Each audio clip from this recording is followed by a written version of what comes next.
The head teacher at the center of the drowning of 9 pupils of the St. Charles Luanga RC Junior High School in the Saboba district of the Northern Region is expected in court today. Emmanuel Chengia took the children to harvest rice on his farm across the Oti River last Friday. One of the two boats which they were crossing the river with capsized, leading to the drowning of the pupils. The Saboba District Police Commander ASP Shine Azoiku says Mr. Chengia has been charged with manslaughter. The number that got drawn is 9. So far, we've retrieved 7. Today, we retrieved 1. Yes, sir. And the head teacher who is in your custody now, has he been charged with anything yet? Yeah, for the meantime, we are cautioning him with the. He is likely he will be arraigned before court at Tamale on Monday. What charges are we looking at? For the meantime, we are giving him manslaughter. And so the rescue, the search is underway as we speak? Yes, it's still underway to retrieve the remaining body, which is 1. Yes, aside from the head teacher, who we know the student had gone to his farm to harvest rice, who turned himself in this morning and has been detained, is there any other person the police will be speaking to, interrogating, or looking for? For the meantime, the asking speak for itself. Probably those who survive, we may invite them later on to interrogate them further so that as to find out what exactly actually resulted into the drowning. Saboba District Chief Executive George Bingrini says DISEC will be convening a meeting with teachers in the district to hold the practice of engaging pupils to tend their farms. He emphasized that any teacher caught flouting the law will be dealt with. It has never come to my notice to the fact that students have been crossing River Oti to help their teachers in the farm. This is the first time I've heard of it, and this is the first time this thing has happened. And so Assembly do not have any information to the fact that students have been crossing River Oti to farms. But we know that most of our farmers here have their farms across the river. As I talk to you now, I have asked the director of GES to summon a teachers' deba on Wednesday next week.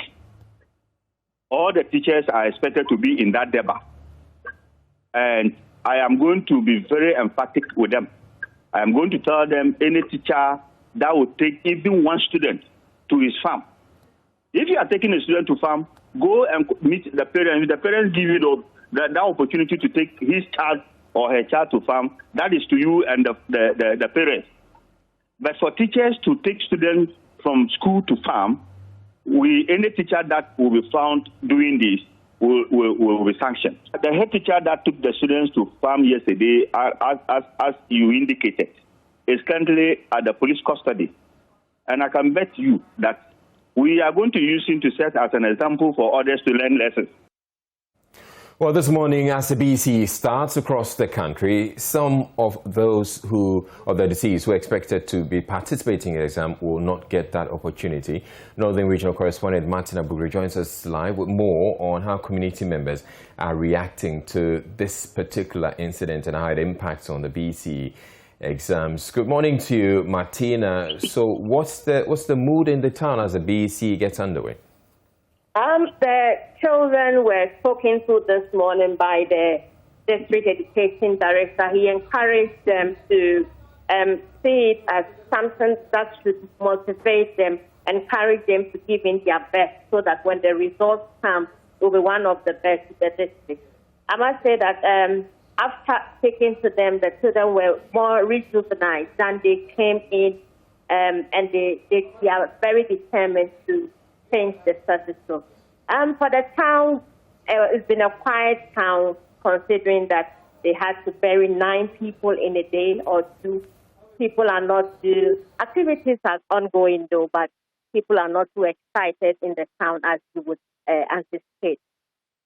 Today we are in court this morning because the head teacher is being brought to court this morning. They came in and filed the case earlier on, and the case is yet to be called. All right, so I'd want us to stay for a while with this particular school and how the students or the pupils in that school who will be participating in the exam, how they're reacting. Like I said, the students themselves were very sad, very moody, but they have started talking to them earlier, even before today.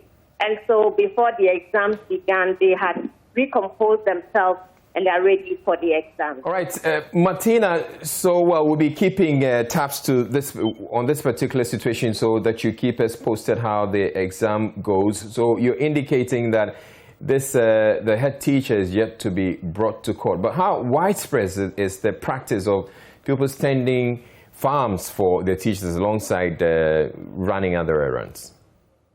It's a very common practice in the area where teachers would normally send their students to either help on the farm or do domestic house chores. It's very common and it's not new to the area. And most often when teachers engage students in these activities, the students are excited, especially on days they have subjects they are not really so interested in and they are sending them out of class. They are very excited. And so it's not a new thing in the area. It's happening and it's widespread, not just in Saboba, across the entire region. So I get the impression that the parents and guardians of these children find it normal. Exactly so. And but that's probably the reason why they didn't see it as a big issue and thought that a closure to be brought to it. I'm told that some of the parents are actually even speaking that the head teacher be pardoned. All right, thank you very much. So Martina Bogre will be bringing us an update as the head teacher appears in court later today.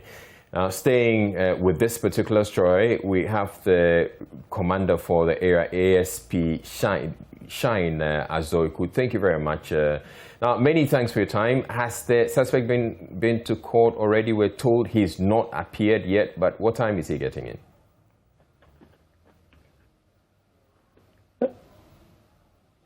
Good morning, ASP Azoiku. Good morning, how are you? I'm fine, thank you. How about you? I'm okay. All right, so what time is the suspect getting to court? Precisely, we've sent him to Tamale. And the regional crime officer is probably they will arrange him before magistrate court today. Right, but do we know what time he's appearing? That depends upon the schedules of the regional crime officer. All right.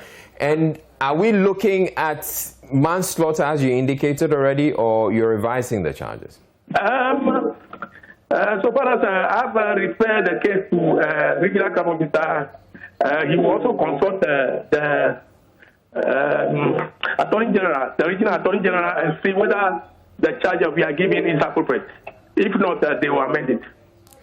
All right, so what's the latest with the attempts to retrieve the bodies of the children who drowned? As I said earlier, the first day we retrieved 7 of the bodies, the second day 2 of the bodies, all the bodies have been retrieved. All right, so all the bodies are accounted for now? Yes. All right. Thank you very much, ASP Shine Azoiku, and we'll be staying in touch with this particular story for any updates that may come. Okay, thank you. All right. Hello, my name is Evans Mensah, and you can relive all the fun and excitement on Top Story, Newsnight, and of course, Ghana Connect via podcast. All you need to do is to log on to myjoyonline/podcast. Search for your favorite show and relive the moment. Joy 99.7 FM, your radio for discerning listeners. All right. The West African Examinations Council, WAEC, says 571,894 candidates are sitting for this year's Basic Education Certificate Examinations, BEC. About 287,605 candidates are male, while 284,289 are female. The number of participating schools, according to WAEC, stands at 18,028. The Ashanti region presented the largest number of candidates sitting for the BEC. Director of Public Affairs at WAEC, Agnes Kujo, says the council has put in place efforts to check cheating and leakage of exam papers. She spoke with Kojo Yangsing on the Super Morning Show. A few things differently. to ensure that we safeguard the integrity of the examination. As the exam progresses, I'm sure you will get to know. And we'll also let members of the public know after the end of the exam what we have done.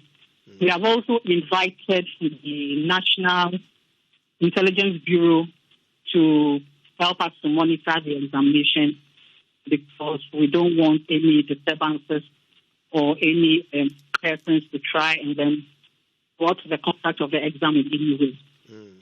So these are some of the arrangements that we have done to ensure that the examination goes on successfully.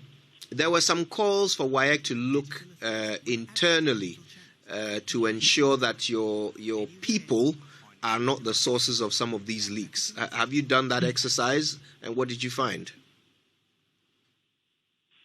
Investigations are ongoing. Even the national security is part of the investigation. And during the printing of the DUC, we had the National Intelligence Bureau at the press where the question papers were printed. Right. So investigations are ongoing. You haven't actually uncovered any leaks or arrest? No, not as I speak. Joining us live now is my colleague Papani Ashale, who is with the WAEC team. Good morning to you, Papani. What have you observed so far? So at the moment we are live. Israel. So at the moment we are live at the St. Francis Xavier RC Basic School here in Koto Babi, where we understand that over 100 students will be taking part in the exams. As it stands now, it's past 10. They're expecting the second part of the social studies paper. So this morning we are writing one paper, which is social studies. It will take the essay first, and then they will come through with the objectives paper. Then later in the afternoon, they'll write the French paper. I have with me the exams coordinator here for this particular center, and he will be joining us pretty shortly to give us the details, the number of students who are here and some of the measures. But we are here this morning only because the WAEC, the West African Examination Council, has been also touring some of the schools to look at some of the measures that they have put in place and the administration of the paper and how it's going. What we understand is that over 571,000 students will be taking the exams this morning, but this particular center, we have not recorded any absentee, and we'll let the exams coordinator give us the details now. So, sir, first you want to introduce yourself to us, your name and what exactly you're doing here. I'm Richard Osei.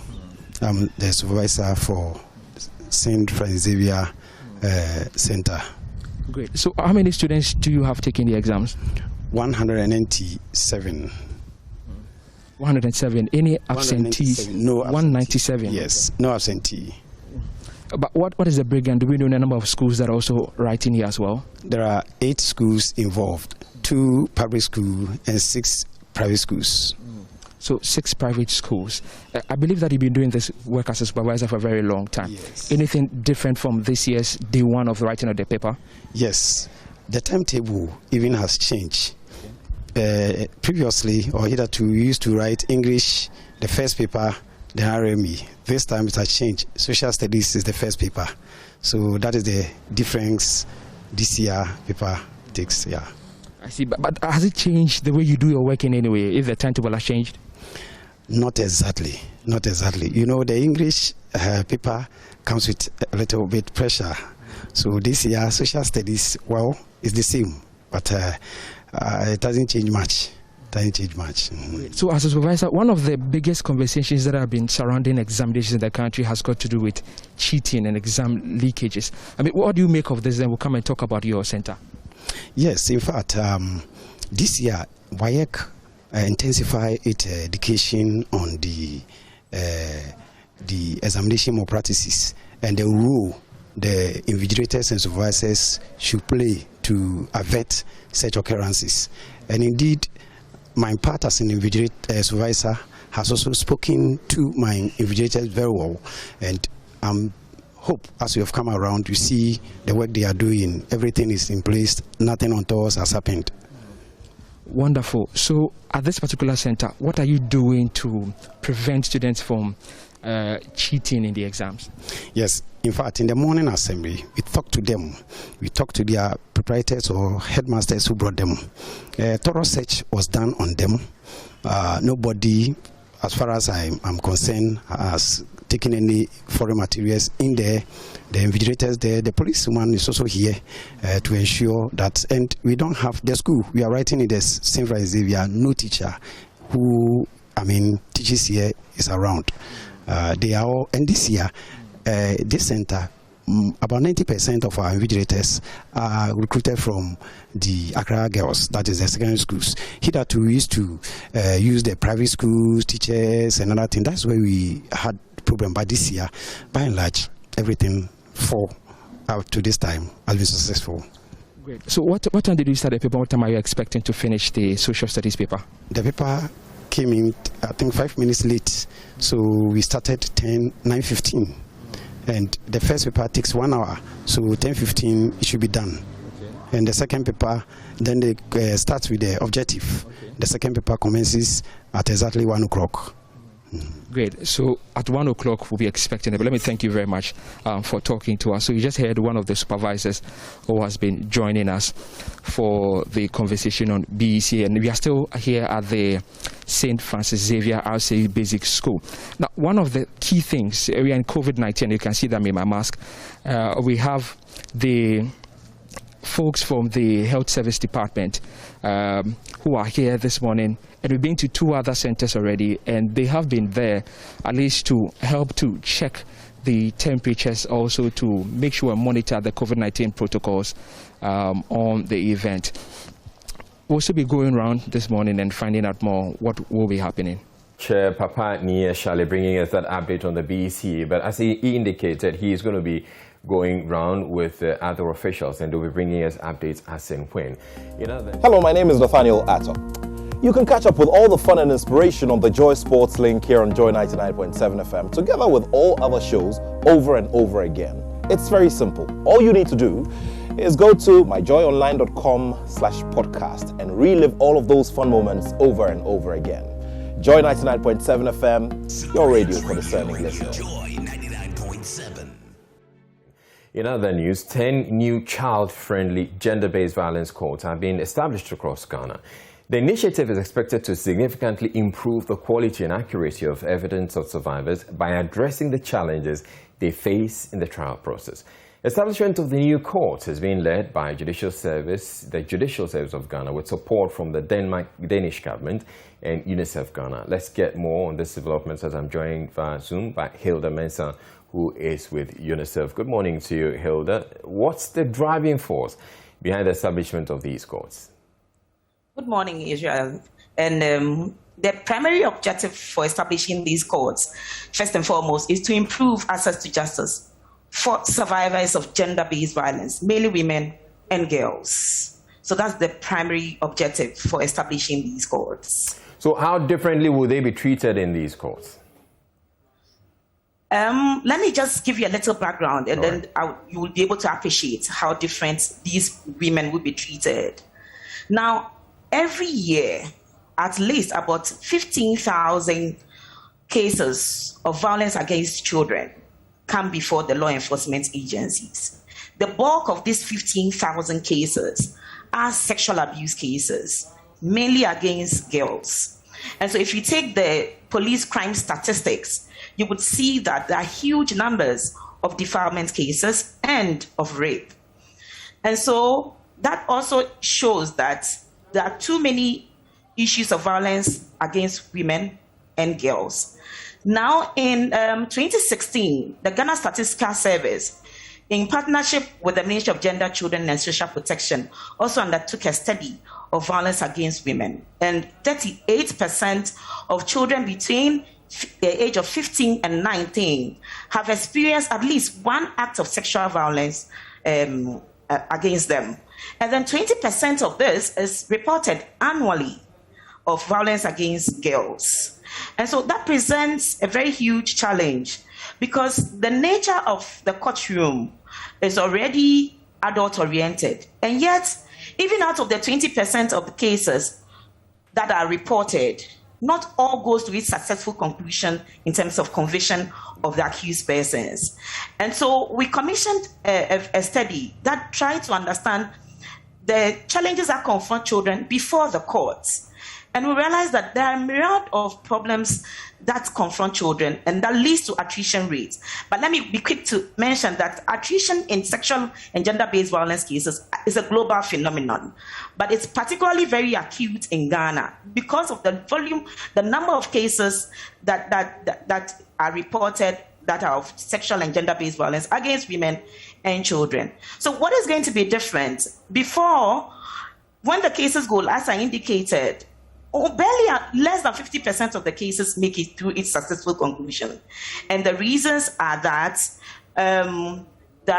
there are increase in the number of cases that we see in terms of violence being perpetrated against women and girls. The girls are not able to testify because in the courtroom, they come face to face with accused persons. And remember that in a lot of instances, when the girls are abused, they are threatened by the abuser that they will die if they report it.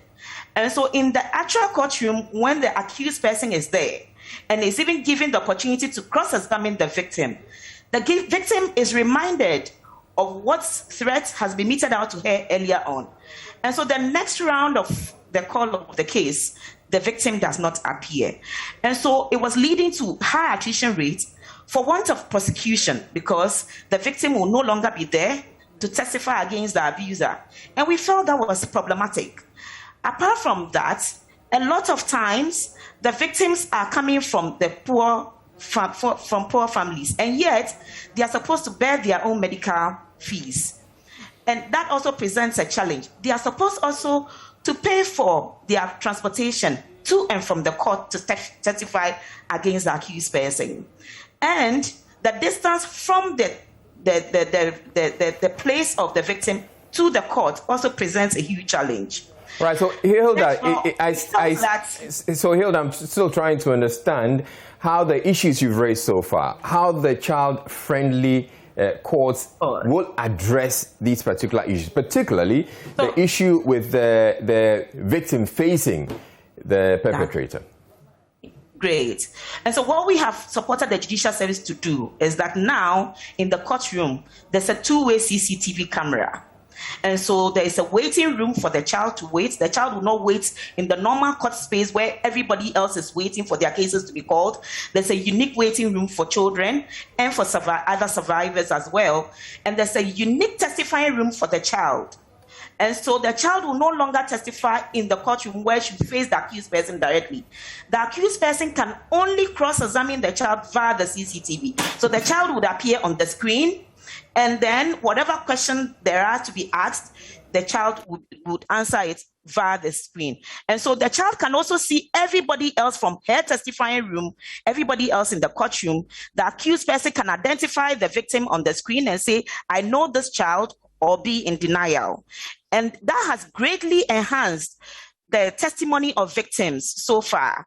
At least with the first model court that we set up in Accra, now the court is able to handle at minimum 200 cases annually. All right. Now with these 10 other courts that are scattered across the new regions, if each and every court, even annually, is able to handle 50 to 60 cases, we are really going to make a huge headway. And that would serve as a huge deterrence to abusers of children, especially when it comes to sexual and gender-based violence against women and girls. Hilda, that solves one part of the puzzle, which is the fact that the accuser doesn't come into direct contact with the perpetrator. But how do we ensure, because as it is now, the accuser is still going back into the same environment where the perpetrator is? That doesn't resolve that problem. Indeed, that's a huge one, and that's why for us we are approaching this challenge from a very holistic point. We are providing training to judges based on some training manuals that we've developed. But most importantly also, we have a community engagement program that creates awareness about how victims should be protected. We also have capacity building for social welfare that is also supposed to support the courts, and particularly the victim as the victim goes through this process. They are supposed to engage with the families, and that's why we have a child and family welfare policy, so that when a child comes into contact with the law, that child should be seen as a child within the family who has to be supported. The community has to support the child, so that we prevent a secondary victimization of the victim. And so to a very large extent, the social welfare has to ensure that that victim is protected. But please remember also that once the accused person is successfully convicted, then she's likely no longer going to see the accused person. But of course, the accused person also does have relatives. We all need to understand that sexual violence against girls actually causes them a lot of harm. It retards their progress. And to that extent, communities are supposed to be supportive, but they're also supposed to condemn acts of sexual violence against our children.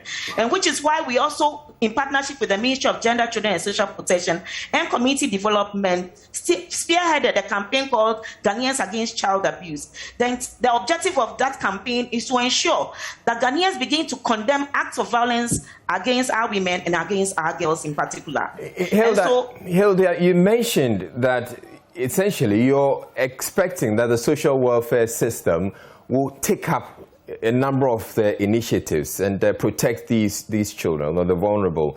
But you also appreciate that the social welfare system we have here in Ghana is non-existent. Essentially, you're going to leave these children, get these children back into these communities where either the relatives of the perpetrators or the perpetrators themselves, who may be on bail, go back at these children and victimize them. And we're going to have this whole exercise that you've been working on, which should ideally be producing some fantastic results, backfire. That would not happen because social welfare is existing. Let me assure you about that. But of course, like any other institution, they also do require a number of resources to be able to function optimally. And so we are supporting them. Currently, there's what we call the Social Welfare Information Management System. And it's not just intended for the social welfare law. It connects all the other stakeholders, all the other institutions that provide services for children to be able to track how cases are moving from one point to the other, even up to the community level. And they are working closely with the police. If a community begins to victimize a victim for reporting, be sure that the social welfare, and there are some peer groups in the community who will alert the police and people will be brought to book. And so all in all, we are ensuring that the child victim is protected. And which is why 2 years ago, we supported the Ministry of Gender to review the Children's Act and the Juvenile Justice Act and ensure that there are adequate provisions that protect the child victims of abuse. And all of this would come around to provide a holistic protection for the child. If the legislation is put in place, the social welfare information management system is already functioning in most of the districts now. And so consistently, social welfare is speaking to the police. If anybody goes to victimize the child, be sure you be picked up sooner than you can imagine, because the rate at which children are being sexually defiled is unacceptable. And the fact that the Judicial Service has also committed to establishing these courts means that as a country, we are beginning to address these issues seriously. And I'm not sure anybody will get away going to victimize the victim again after the accused person has been brought to book.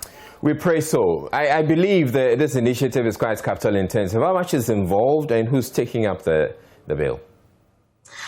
UNICEF has supported the Judicial Service, with funding from the Embassy of Denmark. And for all the courts, no less than $500,000 is going into the aids. All right. And of course, more resources are needed if we really need to replicate this further. So it's quite huge resources, but it's worth it if we have to protect women and children. Sure. And of course, there are quite some other role that government also has to play. And you would hear the Chief Justice consistently reiterating that he will entreat each court to maintain the court and the systems that have been put in place.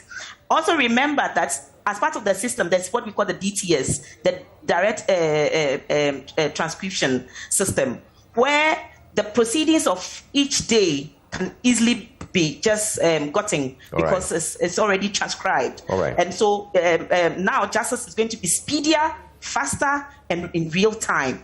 And then victims can also feel that they really had access to justice. All right. Thank you very much, Hilda Mensah. Hilda Mensah is a child protection specialist. She's with UNICEF. Thank you very much for your time.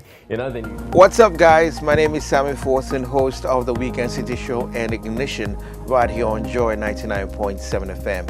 Well, anytime you happen to be busy and you miss out on your favorite shows right here on Joy FM, here's what you can do. Log on to myjoyonline.com/podcast. Just go on there and you'll find all your shows on demand 24/7. There you can catch up. Remember, Joy FM remains your radio for discerning listeners.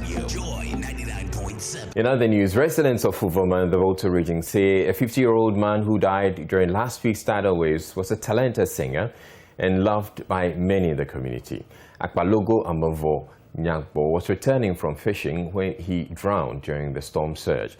Last week's tidal waves left in its trail more than 200 collapsed buildings and close to 4,000 displaced persons. Coordinator of the Volta Tidal Wave Relief Fund, Mauku Afajinu, says there are plans to rebuild some social amenities that were destroyed. The VTWRF, made up of some eminent Ghanaians who hail from the Volta region, with the support of Corporate Ghana on Sunday, provided affected persons with more relief items. Maxwell Agba will return to Fumova and he has the rest of the story.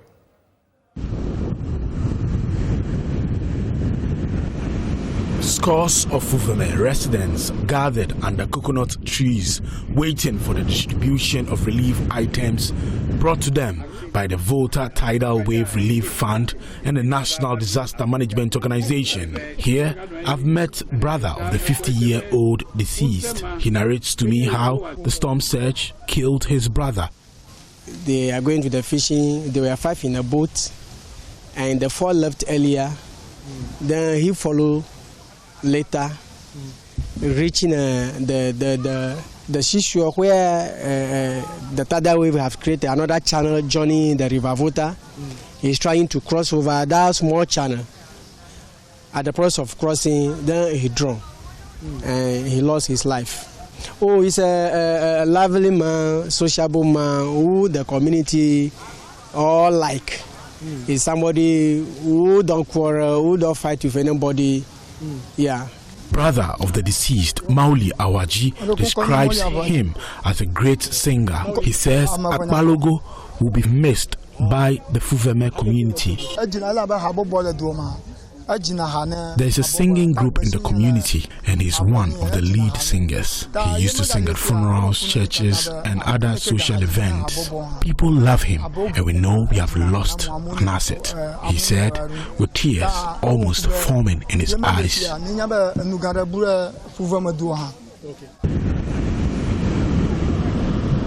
Last week's tidal wave in the Volta region left in its trail more than 200 collapsed buildings, close to 4,000 displaced persons, with more than 10 communities affected. The Volta Tidal Wave Relief Fund, which was formed by some eminent persons from the Volta region, with the help of Corporate Ghana, provided more relief items to the affected persons. Coordinator of the fund, Mauku Afajinu, says the 3,000 mattresses, mosquito nets and food supplies will help mitigate the difficulties of the people. He says plans are far advanced to reconstruct some of the buildings destroyed by the storm surge. Beyond the temporary immediate relief, there are more medium-term issues that have to be considered, and we are looking at being able to raise enough resources to be able to go back to the communities, and based on the areas of the most need, we help with the rehabilitation and possibly reconstruction of shared spaces such as schools, such as ships compounds, such as health facilities, and any other related structures within the community, so that to the extent possible, we get lives back again. Now, having said that, I believe that another leg will be going forward, also ensuring that the conversation around climate change and what we should do and how we should take care of our environment and our spaces to ensure that situations such as this are not worsened would also become a key part of our interventions, because we need to support our people to live it up. We need to support our people to have as normal lives as possible. We need to support them. Thanks to all the good people of this country, especially corporate Ghana. I'm very grateful to the Ghana Association of Bankers, to MTN Foundation, to Ashfoam, to every single individual who is contributed to make today happen. And remember, today is just the beginning. MTN is a caring brand, and indeed, Robert Kuzel of MTN Ghana Foundation has been talking about their contribution to mitigate the sufferings of persons affected. They have been at the forefront of social interventions. So it was with no doubt at all when we heard that the tidal waves has caused some serious disruption in Keta and its surrounding communities. We are in this already, and we know the people of this community also patronize our products and services. We are in business because of them. And so it took us no time at all to mobilize and to come join forces with the Association of Bankers so that we could, together we could support the communities that have been affected. Volta Regional Minister Archibald Lecha says the Coastal Development Authority will from Monday start giving affected residents short-term loans with low interest rates, fishing equipment and more. I also want to announce, in addition to what the Tidal Wave Relief Fund is doing, that the Coastal Development Authority also has plans to come and support our people from tomorrow. They're going to give short-term loans with low interest rate to our women who have been affected by these crises, and they're also going to help fishermen with outboard motors and so on. They want to help us to rehabilitate our broken down school buildings and other infrastructure. Coastal Development Authority would also be coming to our aid. 3 days ago, the CEO and the other officials came to assess the situation. And when we were coming, the regional minister and the MDCs, we are not too many. We are only 19. 2 are yet to join us. So we are 17 actually. We also brought something small on the right side here. That is our support to our people in the south here. We've also brought some, I know we brought some bags of rice, cartons of soap, cooking oil, mosquito coils, cartons of Milo, cartons of Nido, washing powder, and some tea rolls to help some of our people.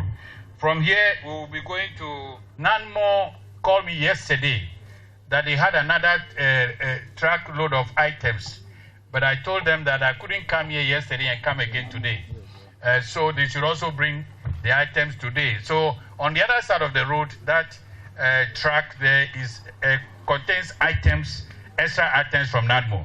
Chief Executive Officer of the Ghana Association of Bankers, John Ewua, says his outfit will support efforts to reconstruct some essential social amenities that were destroyed.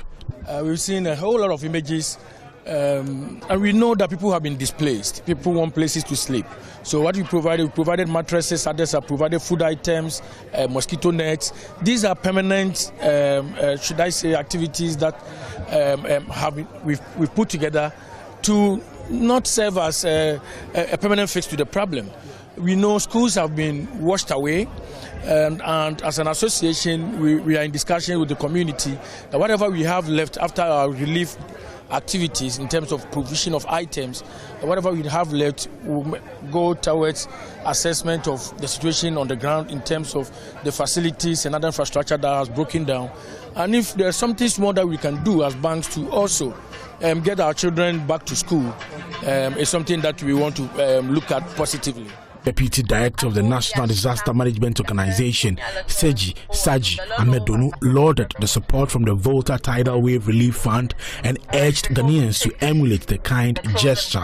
We don't wait for disasters to happen before we take steps. That is why I am particularly happy with the Volta Tidal Waves Relief Fund, that most of the activities after responding to this particular disaster will go into disaster risk reduction. We'll be engaged in activities that will always reduce the impact of disaster anytime they occur. This is very important for the organization NADMO itself. Part of our law encourages us to mobilize support from all individuals, corporate Ghana, and institutions. My name is Joseph Homenya. Indeed, as you may be aware, tomorrow will begin our NHI Week celebration, and we are trying to rebrand and repackage the NHI by the using of a Ghana card to access your health care. Indeed, we found ourselves here, Uveme, today, and these are the people who have been displaced by the Tiger Wave. And you will agree with me that their source of finance have been hardly hit. And for NHI, our main aim is to provide a financial risk protection for our members. And luckily, these people have been members, and some, unfortunately, their card have expired and they need to renew it. We have a package called Indigent, and people who are very poor, we support them to get renewal, and then they will have it for free. So I just announce it and retreat them that haven't found themselves in this situation. They should take advantage of the package. I've spoken to the district manager to help them get their card renewed. Fortunately for us, because of our celebration, we have waived the 1 month waiting period for the cards to be matured. So just as you renew, you will be able to use it to access your health care. We're taking a break now here on News Desk to bring you business. Stay tuned in.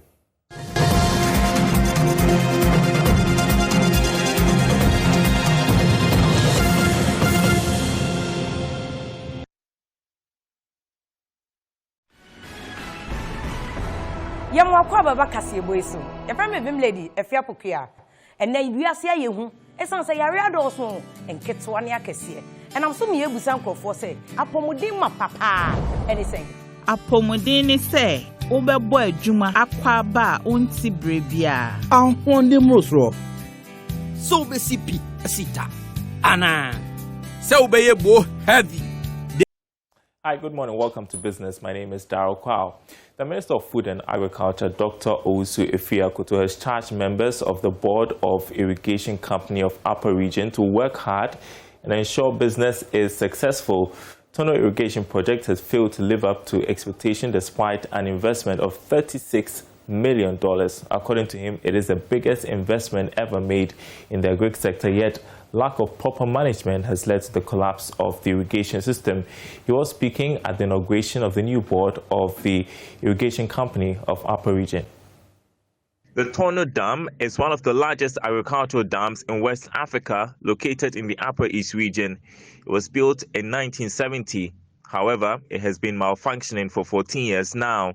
Speaking at the inauguration of the new board of the Irrigation Company of the Upper East region, the Agric Minister admonished the members to use new management techniques to be productive.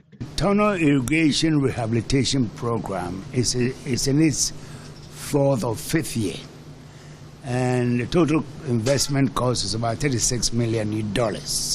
The original project was initiated in the middle of the 1970s, and the scheme, because of lack of proper management, maintenance, and so on, has been allowed to run down over the 40 years or so. There have been new changes to ensure that we don't go and borrow another $38 million in the next 40 years. And I'm appealing to the new board, which I've just sworn in, to be up and doing, to have vision and to have drive to bring new power into that project. Managing Director of Irrigation Company of Upper East Region, Dr. Benedict Bonaventure, indicated that measures are being put in place to monetize the operations of irrigation to boost food production in the country. It was a dilapidated scheme. all these works have come in, so we are now planning to come into serious farming with these cash crops. In fact, like the Honorable Regional Minister has said, we have had several meetings planning to come in to make sure that people don't go to Burkina again. This time is not farming as usual, it's farming as a business.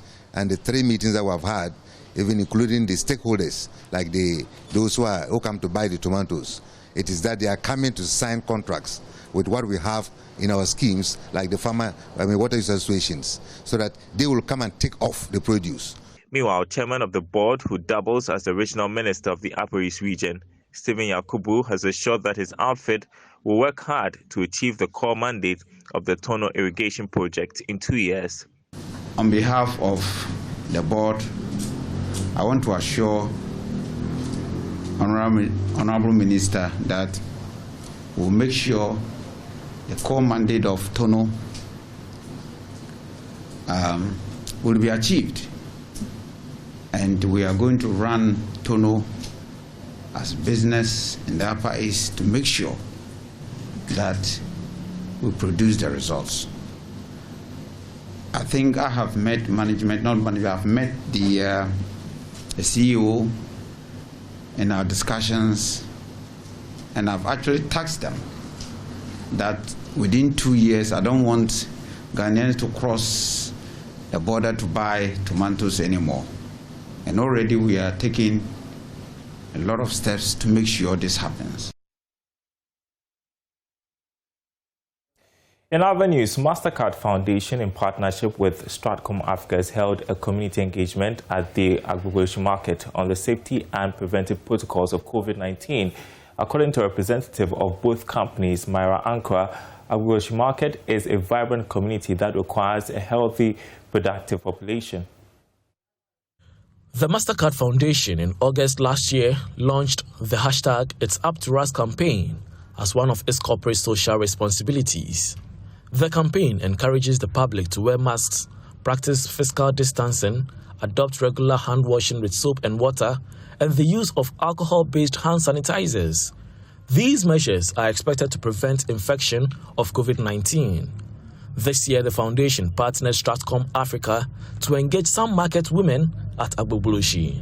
Here's a representative of both companies, Myra Ankara. Stratcom Africa and the MasterCard Foundation are partnering on this particular intervention, which is at the Agbogboshi community, because we feel that the Agbogboshi community is a vibrant community that has a lot of youth. And at the heart of the MasterCard Foundation's work is youth, is young people. They want young people to thrive. They want young people to succeed. They want their voices to be included in the discourse, in narratives. Spokesman for Agbogboshi Market, George Mafo, lauded the initiative and expressed hope that other businesses will emulate same. Thank God we were able to manage up to this time. So far, since it started, we were able to encourage our people, advising them not to do certain things. The protocol way you'll be giving it to us. So for now, I think, thank God, as of now, the effectiveness is not too much as what we were thinking. A welder, Wisdom Aglanu, shares how he made a living following the impact of the pandemic on his business. I'm a welder. Formerly it was going on gradually, but when COVID came, it moved the business down. As it is, I have a family, so I try my best to divert it to molding of Veronica buckets. That is why I moved the business to gradually. I've been making it successful to take care of my family. Meanwhile, some celebrities and ambassadors of the It's Up to Us campaign shared how COVID-19 affected their businesses and commended the organizers for creating awareness of the dangers of the disease. COVID is rare because I have visited so many hospitals. I have gone around with these people, MasterCard Foundation. So the reason why I partner of these people, I have to use my popularity to influence people that the COVID is there. They should take it seriously because people will say it's not true, but I'm telling them it's true. Musicians, we know that COVID has had an impact on certain parts of our business. Touring, being able to do things live, it's had an incredible effect on it. But things are changing back again, you know. I think everybody's getting double vax, so you're coming back to my concerts. Thank you. But I mean, creatively, it also gave us a chance to pivot to, you know, a person like me. I took the time to make a lot of new music, and that's what I'm coming out with next. So, you know, out of every tragedy, we try and find some triumph. All right, that's business. Hello, my name is Nathaniel Atto. You can catch up with all the fun and inspiration on the Joy Sports link here on Joy 99.7 FM, together with all other shows over and over again. It's very simple. All you need to do is go to myjoyonline.com/podcast and relive all of those fun moments over and over again. Joy 99.7 FM, your radio for discerning listeners. Joy 99.7.